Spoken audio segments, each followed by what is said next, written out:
Merci d'accueillir David Holophone.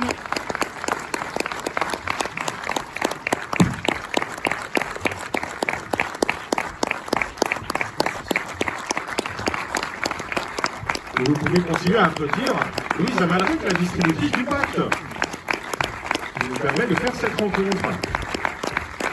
Bonsoir. Alors, dans tout débat normal, la première question, c'est avant ce film, il y a un livre de Sorge, Chabandon, tout ça. On ne va pas faire ça. On va en parler si tu veux à un moment, hein, mais. Excusez-moi, j'ai toujours peur des cinéastes qui s'ennuient parce que c'est leur 72e débat, même 12e, mais qui du coup se sentent obligés de répéter des trucs. Donc j'ai promis que j'allais commencer par une question plus abstraite. Vous êtes prêts? J'ai très peur. Ouais, tu peux. Parce que donc j'ai revu ce soir en partie, et j'ai été sensible à un mouvement en fait. Donc cette question va être bizarre. Mais du coup, ça a constitué une couche supplémentaire de beauté du film, parce que c'est quand même un peu comme un cœur qui bat. Je vais t'expliquer pourquoi. C'est que j'ai le sentiment que, en fait, ce film est une lutte entre un mouvement centripète et un mouvement centrifuge. C'est pas drôle, là. C'est-à-dire que le personnage est obsédé par le fait de tenir son engagement, de respecter la volonté de celui qui mourra avant même que le spectacle ne puisse exister. Et donc il y a quelque chose qui tient, quoi, qui fait corps, qui doit le guider pour que le projet soit totalement accompli, pour aller au bout de la mission, qu'il sait donner un peu à lui-même, un peu par hasard quand même, parce qu'il dit lui-même plusieurs fois qu'il ne comprend rien à la situation. Et puis en fait, il doit lutter contre des forces centrifuges qui sans cesse menacent le spectacle, la cohérence de la troupe, l'effondrement. Et j'ai l'impression que ça, hein, cette espèce de respiration entre cette concentration dont il est le porteur et les forces centrifuges qui à tout moment menacent d'émiettement, quoi, a beaucoup à voir avec deux choses. Un, avec ce que c'est qu'un film. C'est que ça peut partir à volo, c'est qu'à tout moment, il y a un truc qui peut déconner, finalement le film s'effondre comme un chapiteau, quoi. Mais aussi évidemment avec le Liban. C'est-à-dire que les personnes qui partent là dans le film, c'est la vieille dame qui tricote et qui ne veut pas mourir, c'est... Voilà, et donc j'ai l'impression que quand même un des axes du film, c'est cette espèce de truc de comment réunir une troupe, constituer un projet, aller au bout de son idée, contre une puissance de destruction qui est ce mouvement centrifuge dans lequel le personnage est pris. Est-ce que c'est un truc que tu t'es déjà un peu formulé comme ça, ou est-ce que c'est juste une projection de spectateur délirant qui fait des débats en trop? Non, c'est pas du tout délirant, c'est très bien dit, hein. Tu parles mieux du film que moi. Oui, flatteur. Non, mais oui, effectivement, tu mets des mots sur quelque chose qui est construit par le film. Donc, je n'avais pas ces mots-là, centripète et centrifuge, mais c'est très juste. En fait, effectivement, Georges essaie de réunir, là, on peut même dire, un cœur, un microcosme autour de lui, à partir d'une parole donnée. Effectivement, tout ce qui l'environne, ce que tu appelles les forces centrifuges, sont des obstacles à son projet théâtral. En fait, ce film, c'est la création d'un microcosme utopique, avec l'espoir, l'idée que ce microcosme, aussi difficile qu'il soit de le constituer, il va donner quelque part la leçon, symboliquement, au reste du monde, de la société. C'est fragile, c'est un peu mégalo, c'est un peu vaniteux, c'est le théâtre, c'est le cinéma, c'est l'art, c'est aussi indispensable.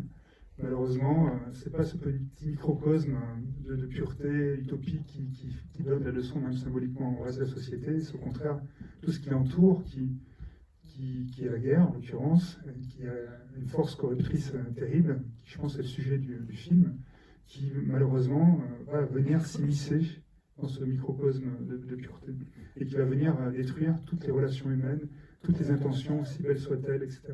Jusqu'à donner chez Georges un sentiment de vengeance qu'il aurait été incapable d'imaginer en lui avant d'aller au Liban. Je pense que ce film, c'est un point de vue occidental sur une guerre qui n'est pas la nôtre, mais on peut avoir des connexions, on peut avoir de la mauvaise conscience, éventuellement, historiquement. Je pense que ce que j'avais envie de montrer dans ce film, c'était que l'occidental est même pavé de bonnes intentions, mais en aucun point supérieur à l'oriental. C'est-à-dire que j'entends des commentaires ensuite de toutes sortes, mais qui souvent sont placés d'un point de vue un peu surplombant sur ce qui se passe au Proche-Orient, au Moyen-Orient. C'est-à-dire qu'il y a quand même une certaine sauvagerie dans cette région-là du monde. Je suis absolument persuadé qu'on nous plonge dans cette même situation, dans ce même bain corrupteur qu'est la guerre. Ça va produire exactement les mêmes effets. Et Georges, qui est un occidental plein de bonne, qui est un intellectuel de gauche parisien, théâtreux, etc., qui vraiment est un pacifiste, qui croit en l'utopie, lui, pas plus qu'un autre, est protégé contre ce que c'est la guerre, à savoir une force de corruption absolument terrible. Oui, cette corruption étant liée à la structure, puisque il y a une structure en cercle dans le film dans son ensemble, mais que la question qui lance le flashback, c'est vous avez été atteint par la guerre, mais je suis sûr que vous n'avez pas tué. Et en fait, le récit va nous amener évidemment à cet acte de vengeance dont il paraissait a priori totalement étranger dans cette vision comme ça du personnage qui vient pour produire un acte glorieux, qui est de produire une pièce de théâtre sur la zone limite et la zone verte.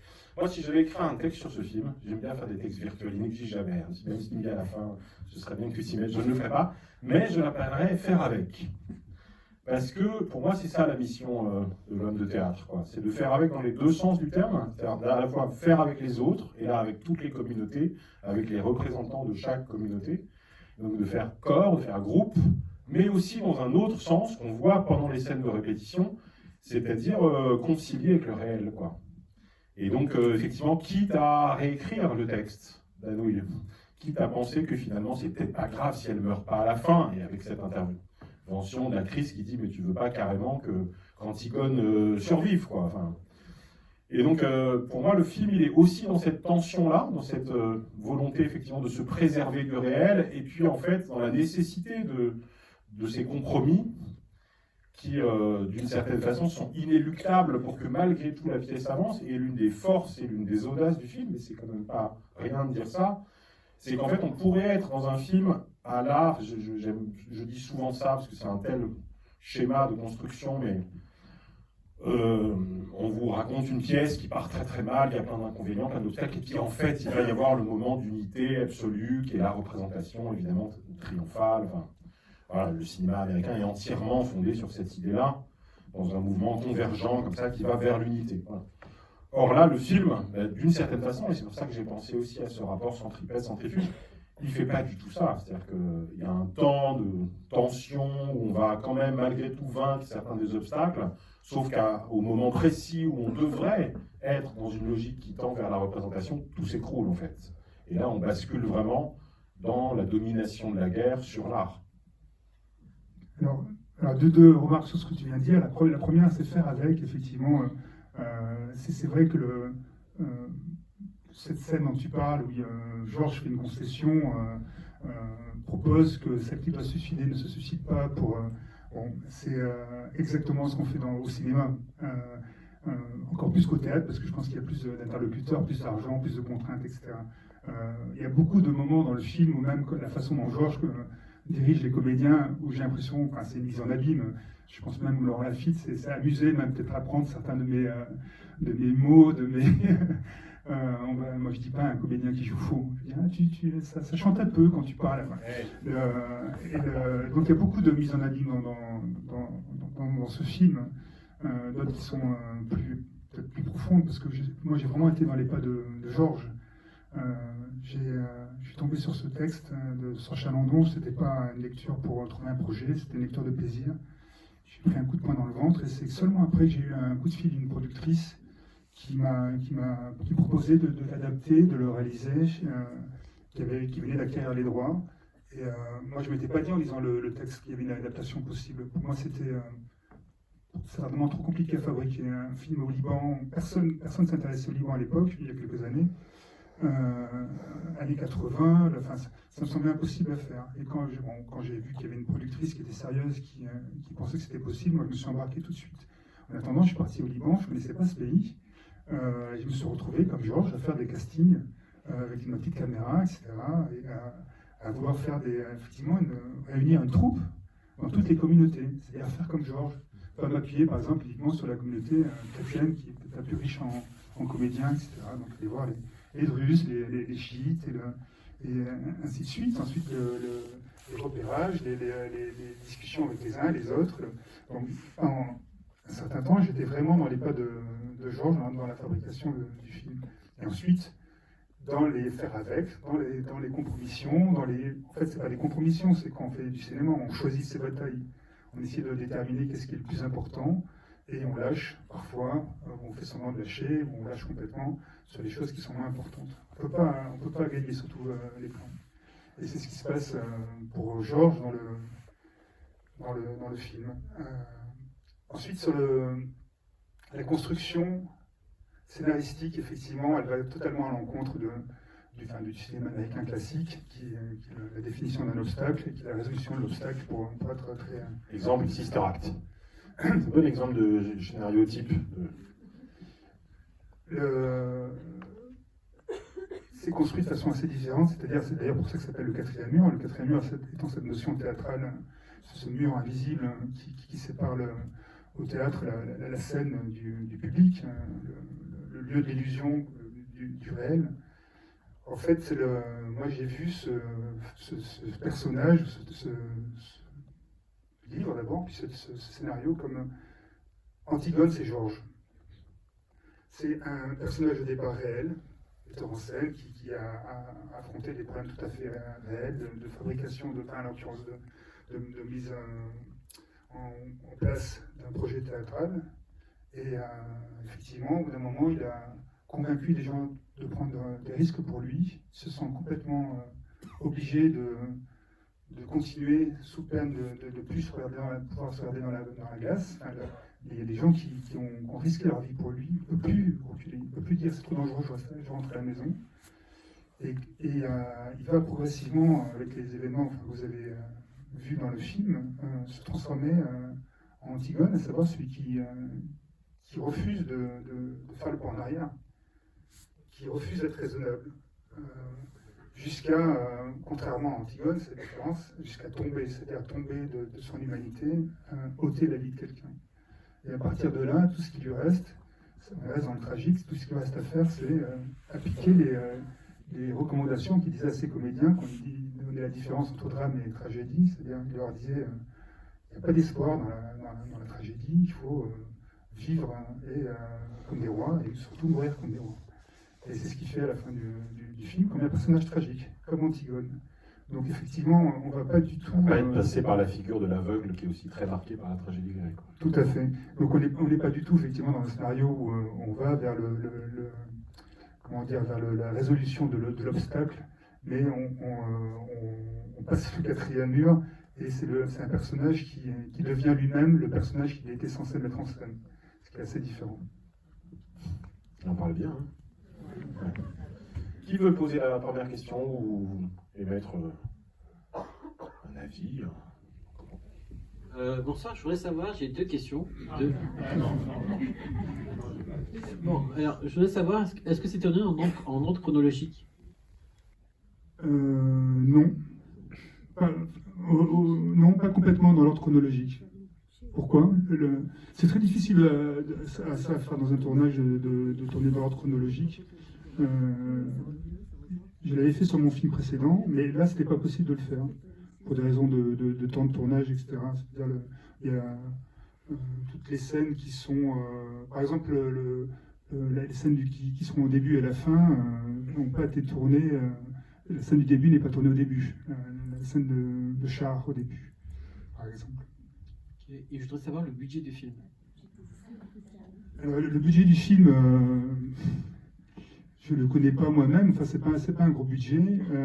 C'est malgré tout un film qui a été très difficile à financer. On est aux alentours de 4 millions d'euros, si vous voulez vraiment avoir un chiffre, ou entre 4 et 4,5.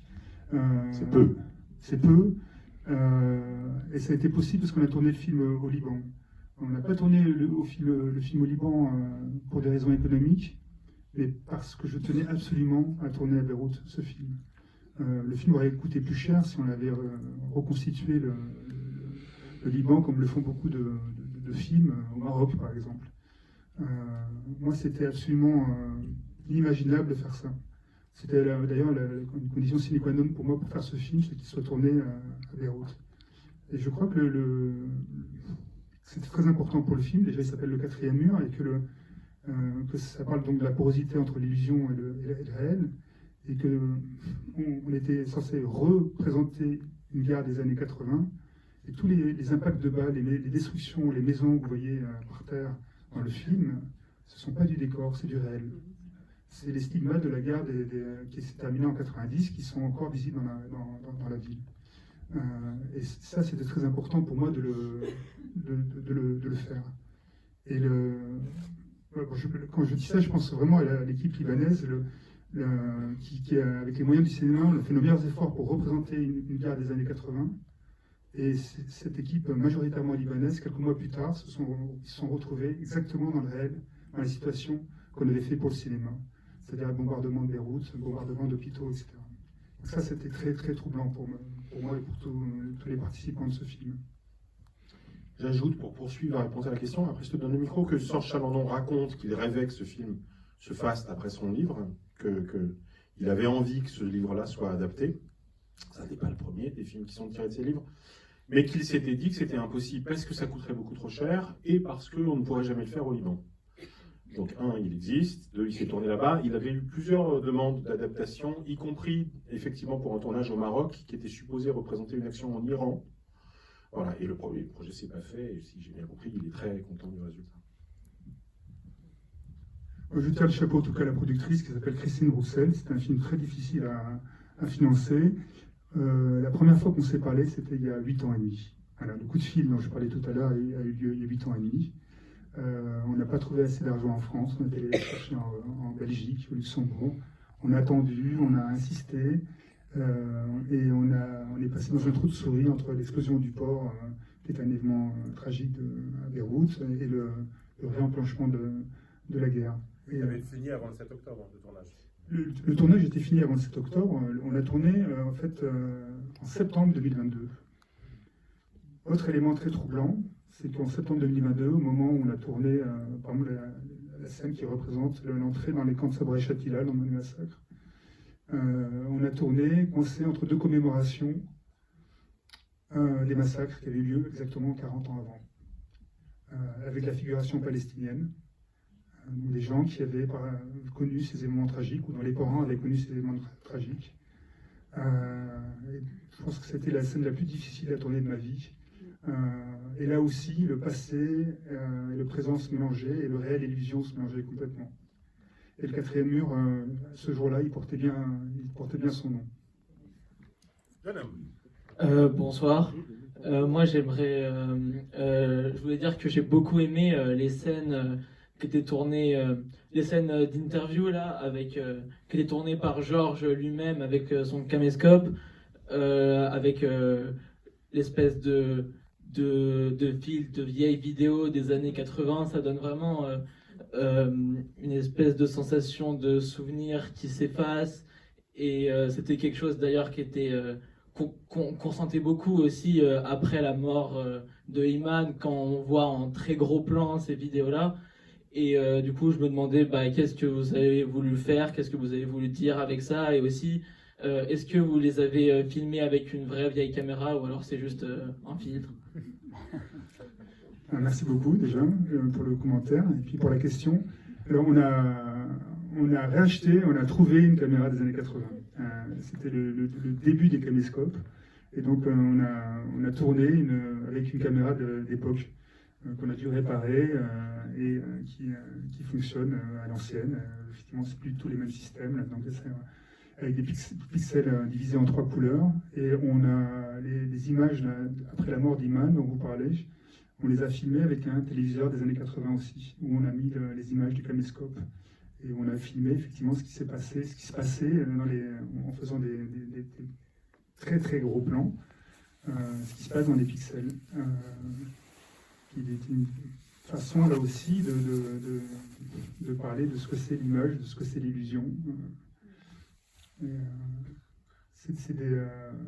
Pour moi, c'est une scène importante. Je ne savais pas trop comment représenter ce qui prend beaucoup d'importance dans le livre, à savoir le chagrin irréparable de Georges. Et voilà, c'est le moyen qu'on a trouvé pour le représenter. Sachant que ces vidéos, quand elles sont diffusées sur sa télé, dans sa chambre, elles permettent aussi de briser le quatrième mur, puisque du coup, lui, dans l'image, s'adresse à elle et lui fait parler d'amour, mais en s'adressant au personnage, et qu'évidemment, dans ses réponses, elle s'adresse aussi à celui qui est en train de regarder les images dans la chambre sur leur relation. Tout à fait. Ah oui, complètement. Ces scènes-là, elles ont été très agréables à tourner. Moi, j'étais très content de travailler avec Laurent Lafitte. Je savais que j'allais l'amener à jouer peut-être beaucoup plus premier degré qu'il ne le fait habituellement. Il n'y a aucune ironie dans le film. Mais je voulais travailler avec lui parce qu'il a une grande expérience, il a beaucoup de talent, c'est la première raison. Il a une grande expérience théâtrale. Il était à la Comédie Française, son quotidien c'était pendant des années des répétitions. Et je voulais vraiment que ces scènes de répétition ou d'interview soient extrêmement légères et joyeuses, qu'il n'y ait pas une sorte d'esprit de sérieux, le film étant déjà très âpre. Je voulais que ces scènes-là, justement, je parlais tout à l'heure d'un microcosme utopique, j'avais envie qu'il soit joyeuse. Et ça, Laurent Lafitte l'amène beaucoup. Je l'ai laissé extrêmement libre sur ces scènes-là. Les scènes d'interview, elles étaient écrites, on n'a absolument pas respecté ce qui était écrit. C'est les discussions. J'étais les premiers spectateurs de ces scènes-là. C'est très agréable d'ailleurs. J'ai envie de travailler de plus en plus comme ça. C'est très agréable en tant que cinéaste d'être le spectateur de son propre film parce que ça dévie sur un rail évidemment, mais c'était le cas de ces scènes-là. Je précise, puisqu'on parle de cette déclaration d'amour, que ça, c'est plutôt des choses que tu as ajoutées au livre. Il y a des choses que tu as retranchées au livre, notamment tout ce qui a trait au passé militant de gauchiste du personnage principal, qui était une partie importante, mais qui n'existe plus que par allusion par rapport au mentor. Mais il y a aussi... Je ne l'ai pas effacé, je ne l'ai effectivement pas traité, oui. pas effacé parce que ça me dérangeait qu'il soit un... Oui, bien sûr. Effectivement, dans le livre, il y a toute une première partie du livre qui est centrée sur l'amitié entre Sam et Georges. Ce sont deux hommes qui espèrent, par leur militantisme, ils sont à la gauche prolétarienne, ils espèrent changer le monde par la politique. Et ils arrivent à la moitié du livre à une sorte de désillusion totale. Mitterrand est élu, ils voient que ça ne change rien fondamentalement à la société. Il y a en tout cas chez eux une désillusion profonde et ils ont espoir, ils reportent leur espoir sur le pouvoir, l'éventuel pouvoir transformateur de l'art, du théâtre, effectivement. Sam, qui est joué par Bernard Bloch, acteur de cinéma et de théâtre, et auteur, Montreuil-Roy. Vous l'avez tous reconnu. On dit comme il a de la mousse à raser, qu'en plus il a un accent grec. Il s'est entraîné à avoir un accent grec, parce qu'effectivement, il représente Samuel Akounnis, metteur en scène juif de Salonique. C'est ça. Et donc, tu as, toi, développé l'histoire d'amour. Je dis ça parce que les entretiens avec Serge Chalandon sont assez rigolos. Il dit, moi, je peux traiter plein de sujets. Il y a un sujet sur lequel je n'arrive pas à écrire, c'est le sentiment amoureux. Or là, ça devient assez présent, en fait. Donc, tu l'as vraiment développé. Disons qu'il y a un déplacement, parce qu'il y a du sentiment amoureux dans le livre de Serge Chalandon, mais il est divisé en deux. Il y a sa femme, qui est Aurore, qui est à Paris, et il y a Iman, avec qui il développe un sentiment platonique, parce qu'il tombe amoureux d'Iman, mais il ne veut pas tromper sa femme, et son conflit de loyauté, disons, c'est entre effectivement la fidélité et l'attirance qu'il a pour cette femme. Donc il ne sait pas si c'est la femme qui l'attire, si c'est une comédienne, ou si c'est un personnage, est-ce que c'est Antigone qui l'attire, etc. Cette question-là, je l'ai concentrée sur un seul personnage, effectivement, Iman. Il n'y a plus de retour à Paris, il n'y a plus d'Aurore, il n'y a plus de conflit de loyauté. C'est simplement quelqu'un qui se fait des nœuds dans la tête, parce qu'encore une fois, même s'il ne sait pas dialoguer comme ça de façon explicite, il ne sait pas s'il tombe amoureux d'Iman, ou s'il tombe amoureux d'une Palestinienne, ou s'il tombe amoureux d'Antigone. Il a beaucoup de mal à y aller, en fait, vers cette attirance. C'est à peu près les mêmes problèmes que Georges a dans le livre, mais voilà, traité différemment, avec une histoire d'amour plus assumée. Et surtout, moi ça j'en ai parlé avec Sorge, qui était d'accord, avec surtout en face de toute la pulsion de mort qu'il y a dans ce film, un moment de pulsion de vie. Parce que ça c'est quelque chose qu'on sent très fort dans un pays comme ça qui est en guerre ou qui est tendu. Parfois les gens sentent qu'il n'y a pas forcément de temps à perdre. Il y a une sorte d'appétit de vie que j'avais envie aussi de représenter. D'autres questions? Oui. Bonsoir. Bonsoir. Moi, j'avais une question, pas forcément sur le film, mais sur certaines traditions libanaises. Sur les portières de la voiture de Merwan, il y a des espèces de foulards ou des torchons, je ne sais pas ce que c'est. Ça sert chez les Libanais, toutes les voitures ont ça, ou c'est que les Druzes qui mettent ça sur leur voiture? Voilà, je sais pas, ça m'a Alors non. Alors, si vous parlez des petits mouchoirs blancs qu'il y a au poignet, c'est juste pour passer sur le ring, pour passer la ligne de démarcation, indiquer aux uns aux autres que c'est un drapeau blanc en fait. Voilà. Donc non, tous les Libanais n'ont pas cette tradition-là. C'est Marwan qui noue des petits mini-drapeaux blancs voilà, pour signaler que c'est une voiture pacifique, c'est pas des soldats qui sont en train d'attaquer. Il y a un autre tissu qui est celui qui est un keffier qui met parce qu'il rentre dans le camp palestinien de Sabra Shatila, enfin à Shatila en l'occurrence, et il veut signaler que c'est là qu'il va. Mais non, c'est pas des traditions libanaises générales. Je ne sais pas s'il y a des Libanais dans la salle. Non. Si, une dame. Vous confirmez? Moi, je voulais vous remercier beaucoup. J'ai pas vécu les années 82, mais j'ai vu les restes quand j'y suis retournée. Et ce film m'a beaucoup émue. Et je vous remercie. Merci, madame. Moi, je voulais juste vous demander si ce film avait été projeté au Liban. Malheureusement, pas encore. C'est la première fois que ça m'arrive, c'est-à-dire de faire un film et que la première projection soit pas pour ceux qui ont fabriqué. Qu'on a terminé ce film, la guerre s'est déclenchée. On a même reporté la sortie du film pour que le film ne sorte pas au milieu des morts et des invectives en tous sens. Bon, là, j'espère qu'il y a une trêve, un cessez-le-feu réel. Je ne sais pas s'il est réel ou factice. Mais enfin, en tout cas, l'espoir revient et permis. Et j'espère que d'ici quelques mois, on va pouvoir enfin faire ce qui est normal de faire, c'est montrer le film à ceux qui l'ont fabriqué, puis après au public libanais. Le film a été acheté pour le Moyen-Orient, y compris le Liban, et donc il sera à un moment ou un autre distribué là-bas. Et j'ai effectivement cette énorme frustration. J'ai lu, je ne sais pas si c'est vrai, je n'ai pas vérifié, mais que le Métropolis, qui est la grande salle historique de Beyrouth, avait rouvert. Oui. Ça peut être une première bonne nouvelle pour le montrer près de son lieu de tournage. Moi, je voulais vous dire que c'est très beau de voir des hommes pleurer au cinéma. Dans la vie aussi. Mais dans la vie, on n'en voit pas souvent. Enfin, pas assez. En tout cas, au cinéma, je trouve qu'on ne voit pas assez d'hommes pleurer.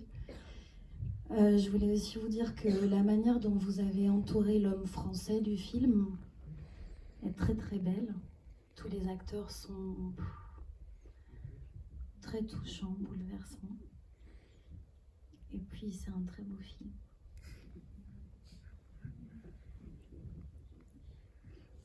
Effectivement, les acteurs libanais, en fait, comme il y avait à l'époque peu de films qui se faisaient et qu'il y a un grand réservoir d'acteurs au Liban,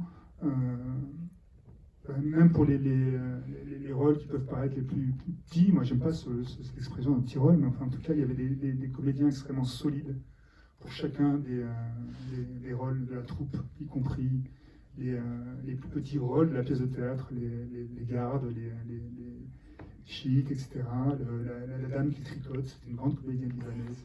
Donc effectivement, j'ai pu m'appuyer sur beaucoup de compétences. Mademoiselle. Oula. Alors déjà merci pour le film. Et moi de mon côté c'était pour savoir à quel point c'était difficile d'enlever, enfin entre grandes guillemets, d'enlever du scénario toute cette partie en France qu'il a dans le livre avec du coup Aurore et Louise. Oui c'est ça. Oui, c'est ça. Oui. Et de réécrire ce film sans cette part qu'il ramenait à la France au début. Il y en a qui ont révisé avant de venir, quand même. Oui, alors, tout choix d'adaptation est discutable. Moi, c'était mon premier choix. Ma première décision, c'était effectivement de centrer le film sur le projet théâtral. C'est toujours très curieux de constater que vraiment la littérature ne fonctionne pas, la narration littéraire ne fonctionne pas comme le scénario, comme la narration au cinéma. Ce qu'on peut se permettre en littérature ne fonctionne pas forcément au cinéma. Et je suis à peu près sûr que cette déconstruction en deux parties si différentes aurait déjà donné un film très long, mais ça, à la limite, c'est pas grave si on a les moyens de le financer. Mais je pense que ça aurait fait, alors que le livre est magnifique, moi j'ai adoré le livre, hein, mais je pense que ça aurait fait un film un peu bizarre. Une première partie en France et une deuxième partie aussi différente au Liban. Je pense intuitivement que ça n'aurait pas fonctionné. C'est pour ça que j'ai fait ce choix-là, mais c'était pas de gaieté de cœur. Et puis j'avais l'impression que ce qui fonctionne là aussi pour le livre, grâce aux descriptions dans la tête de Georges, etc., à savoir les allers-retours entre le Liban et la France, parce qu'il fait des allers-retours dans le livre, il n'est pas tout le temps au Liban, tout le long en tout cas. J'avais le sentiment que ça n'aurait pas marché en France, qu'il y aurait des baisses d'intensité. Ce qui vit au Liban est tellement intense, et tellement de façon évidente intense, que je pense que par contraste, les parties françaises auraient semblé bien faibles. Et que la littérature permet de pas du tout avoir cet écueil-là, parce qu'on est dans la tête de Georges et que il parle sans cesse du Liban quand il est en France, dans le livre. Donc voilà, c'est des choix d'adaptation qui sont pas faciles à faire, mais on est obligé de les faire. C'est ça qui est là, qui était plaisant dans ce parcours, c'est que je les ai fait avec Georges Chenardon n'a pas participé à l'écriture du scénario, mais on s'est tout de suite bien entendu, il est resté à distance, une distance bienveillante, et il m'encourageait vraiment à faire des choix comme ça, assez radicaux. On a eu une discussion importante avec Sorge, où j'ai compris la seule chose qu'il ne fallait pas toucher. Il m'a expliqué d'où venait en fait le désir d'écrire ce livre. Sorge Chenardon était reporter de guerre pour Libération dans les années 80, il a couvert donc la guerre civile. Il fait partie des 3 journalistes qui sont rentrés le lendemain du massacre à Sabra-Châtillon. Et cette jeune femme dont il parle dans le livre, qu'on voit dans le film, il ne connaissait pas. Il a découvert cette jeune femme sur son lit de mort, affreusement tuée, etc. Des années plus tard, il avait encore cette image en tête. Il n'arrivait pas à s'en débarrasser. Il a arrêté ce métier de reporter de guerre. Et cette image qui l'obsédait, il a décidé, en souvenir de cette jeune femme dont il ne connaissait pas le nom, de lui donner un nom, de lui donner un itinéraire. Elle allait jouer Antigone, elle était palestinienne, elle était institutrice. Et tout ce qui est théâtral est l'illusion dans son livre. Tout le reste, c'est du réel qu'il a vécu. La scène du sniper, par exemple, avec le phalangiste chrétien au début du film, c'est du vécu. Sabra-Châtillon, c'est du vécu. Il m'a demandé une chose, c'est tu fais ce que tu veux, mais cette jeune femme, là, moi j'ai écrit ce livre, on peut la ramener au Liban, tu la laisses au Liban. Tu ne la transposes pas en Syrie, tu ne transposes pas. Cette partie du film-là, voilà, tu ne touches pas. Tout le reste, tu peux faire ce que tu veux. Monsieur. Oui, on est immergé profondément, j'ai ressenti en tout cas dans la culture du peuple libanais, dans la famille, on sent bien les différentes communautés. Cette connaissance apparemment profonde que vous avez des Libanais, d'où est-ce qu'elle vous vient? Est-ce que vous avez demandé beaucoup d'exploration localement? Est-ce que ça résulte du livre? Comment s'est fait cette construction, cette exploration très profonde de la culture libanaise que j'ai ressentie? Là aussi, il y a une mise en abîme avec Georges, parce qu'au départ, je n'ai pas cette connaissance profonde du Liban, loin de là. Je suis comme Georges, enfin un peu plus que Georges, parce que C'était une guerre qui m'avait intéressé, comme tous les gens de ma génération. Le Liban, les années 80, le journal télévisé, les otages, on n'y comprenait rien. Les journalistes en parlaient avec un esprit de sérieux où tout le monde avait l'air de tout comprendre. En fait, personne ne comprenait rien. Ça m'avait quand même intéressé, mais je n'avais pas une profonde connaissance. Quand j'ai décidé de faire ce film, je suis allé au Liban avant d'écrire le scénario, pour essayer de comprendre. J'ai rencontré plein de gens, des gens de la rue, des intellectuels, chiites, sunnites, chrétiens, des écrivains. J'ai essayé de mieux comprendre. Et puis, j'ai écrit le scénario, j'ai fait plein de voyages au Liban, à chaque fois je comprenais un peu mieux. Et puis, il y a une personne importante dans ce film, c'est Simon Abkarian. Simon Abkarian, il a accepté de faire il a accepté de faire le film, il a accepté de faire le rôle de Marwan. Lui, l'Arménien, il a accepté de jouer un druze. D'ailleurs, petite parenthèse, j'ai travaillé avec toutes les communautés et j'aurais demandé de ne pas jouer leur communauté. C'est-à-dire que Manalissa, qui joue Iman, n'est pas palestinienne, elle est libanaise et chiite. Je ne sais pas moi, Dana Michael, qui joue l'arménienne, elle n'est pas arménienne, elle est chrétienne. Et ainsi de suite. C'est-à-dire qu'il joue l'identité, il joue la douleur de l'autre. Fin de la parenthèse. Et donc Simon Abkarian, il a grandi au Liban, il a vécu là-bas pendant cette guerre civile, et il m'a fait comprendre plein de choses. Voilà. Il a joué le rôle avec moi que son personnage joue avec Georges dans le film. Voilà, plus des lectures, etc. Et effectivement, j'ai acquis une connaissance suffisante pour, je pense, pas faire de gros contresens, mais c'est surtout en m'appuyant sur Simon Abkarian et en m'appuyant aussi sur quelqu'un qui a été très important, qui est la productrice exécutive libanaise qui s'appelle Sabine Sidaoui, qui m'a vraiment guidé justement dans qu'est-ce qui était juste de représenter ou pas, ça oui, ça non, etc. Effectivement. Donc voilà. On a respecté les accents de chaque communauté, de façon à ce qu'effectivement un public libanais ou arabophone ne soit pas gêné face à ce film. Je glisse 3 questions pour finir. Rapide, parce que c'est une question simple. On connaît bien les 2 acteurs principaux. Tu viens de citer Simon Abkarian, on l'a cité tout à l'heure, Laurent Lafitte. On la connaît peut-être un petit peu moins, l'actrice qui joue le rôle titre féminin. Je veux bien que tu nous en parles un tout petit peu, y compris parce qu'elle a joué chez une grande réalisatrice libanaise qui vit en France.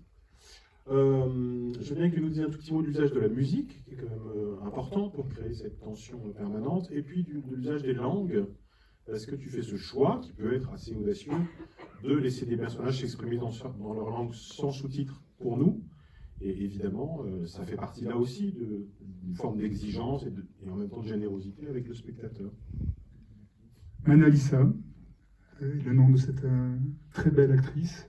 Effectivement, elle a travaillé dans les films de Daniel Arbid, Peur de rien. C'est vraiment une formidable comédienne, très instinctive, qui est très fragile, dans le sens où elle est très affectée par la situation de son pays. Assez régulièrement, elle a envie d'arrêter le cinéma. Là, elle n'a plus envie de tourner. J'espère que, justement, dans quelques mois, ça recommencera, ce désir de cinéma. Je dis ça parce que ça va un peu à l'encontre de ce que je voudrais faire sentir avec le film. C'est-à-dire, je suis très triste pour Manalissa, je la trouve vraiment plein de talent, plein de charme. Pour l'instant, elle estime que le cinéma ne peut pas faire face à la guerre, justement. Mais moi, je pense qu'il ne faut pas s'effacer dans ces cas-là. Mais je comprends et je respecte totalement son découragement, que je pense temporaire. C'était un grand plaisir de travailler avec elle, en tout cas. La musique. La musique. Alors, la musique est assez discrète dans mes films, ça c'est le point commun de tous mes films. Toujours sur un peu le même style de musique, ce sont des musiques atmosphériques qui ont pour but d'accompagner le spectateur vers le ressenti du personnage. Il n'y a pas de musique sur les scènes de violence, il n'y a jamais de musique percussive. C'est toujours des musiques qui sont censées effectivement rapprocher le spectateur de ce que ressent le personnage. Donc C'est jamais pour souligner des grandes émotions comme l'amour, la peur, etc. Mais c'est toujours plus souvent pour amener le spectateur dans un terrain peut-être mélancolique. Voilà, ce sont souvent des nappes. J'aime bien la musique électronique, des nappes. C'est pas parce qu'on fait un film des années 80 qu'on est obligé de mettre la musique des années 80. Parce que pour moi, c'est un film qui, en fait, parle de 2025, malheureusement. Voilà pour la musique. Alors, il y avait une contrainte, justement. On n'a pas trouvé assez d'argent en France et j'ai pas pu travailler avec mon musicien qui s'appelle Superpose, Gabriel Legeleux, le musicien habituel. Il fallait que je travaille avec des musiciens luxembourgeois, mais c'était une très belle rencontre. Jérôme Reuter et Tom Gatti. J'étais très content de leur travail. Et enfin, l'absence de sous-titres pour les dialogues en arabe. J'ai jamais vu ce film comme une explication objective de la guerre. C'est vraiment ce que je voulais éviter. Que ce ne soit pas un film à l'adresse des Libanais où on allait expliquer, nous, depuis la France, qu'est-ce que c'était cette guerre. C'est vraiment le point de vue d'un Français sur un conflit qui le dépasse totalement, avec des préoccupations d'un occidental, à savoir qu'est-ce qu'on peut faire, jusqu'où on peut s'attribuer ce conflit, qu'est-ce que je peux, moi, faire face au collectif, moi, individu. Pour ce faire, je voulais vraiment qu'on soit dans les pas de Georges dès le départ, et l'un des moyens d'y arriver, c'était qu'effectivement, quand Georges ne comprend pas des dialogues, on ne les sous-titre pas. Georges ne comprend pas l'arabe, et d'ailleurs les Arabes le savent. Quand les Libanais ne veulent pas être compris par Georges, ils parlent entre eux en arabe. Quand ils veulent être compris, quand ils veulent rencontrer l'autre, ils parlent en français. Et je trouvais ça intéressant, effectivement, c'est peut-être un peu gonflé. La première scène, en plus, en arabe est assez longue, c'est le checkpoint palestinien. Et Georges ne comprend absolument rien, mais je pense que c'est important pour le spectateur. Enfin, pour moi, c'était important que le spectateur d'emblée sache qu'il n'aura pas toutes les clés de compréhension. On est dans un film où on vous dit soyez tranquille, vous n'allez rien comprendre, mais c'est normal, c'est pas vous. Il y a un dialogue peut-être que j'aurais aimé sous-titrer, j'aurais aimé qu'il soit encore plus compris, c'est le dernier dialogue en arabe. C'est quand cette scène absolument horrible de l'assassinat de Joseph Boutros, que moi-même je n'arrive pas à regarder. D'ailleurs, je m'en excuse de faire des scènes aussi dures, mais pour moi, il est impossible de représenter la guerre comme un spectacle confortable. Je voulais absolument que cette scène soit irregardable. Mais il y a ce dialogue au bout d'un moment de Marwan, joué par Simon Abkarian, qui dit en arabe laisse-le souffrir. Parce que son camarade sera un... On comprend sans comprendre. Et c'est là où Georges dit non, ne le laisse pas souffrir, et que même si Georges est là parce qu'il a nourri un sentiment de vengeance, qu'il c'est lui-même sali de ce sentiment de vengeance, et là, c'est déjà horrible qu'il soit là. Il le tue dans un mélange de charité et de vengeance. C'est un truc très mélangé, très Le mot charité étant le seul mot arabe qu'il apprend pendant le film, par ailleurs. Oui. Et voilà, et tant mieux si on comprend sans le sous-titre. De toute façon, c'était impossible de sous-titrer qu'un seul dialogue. Donc, voilà, en tout cas, l'explication de l'absence de sous-titres, vraiment pour être dans un récit totalement subjectif dans les pas de Georges. Je crois qu'on peut te souhaiter le même succès public qu'un film qui s'appelle « Personne n'y comprend rien ». Merci beaucoup, David Holhoffen. Merci, Stéphane. Merci de m'avoir accueilli. Avec plaisir. À demain avec les Sœurs Poulain.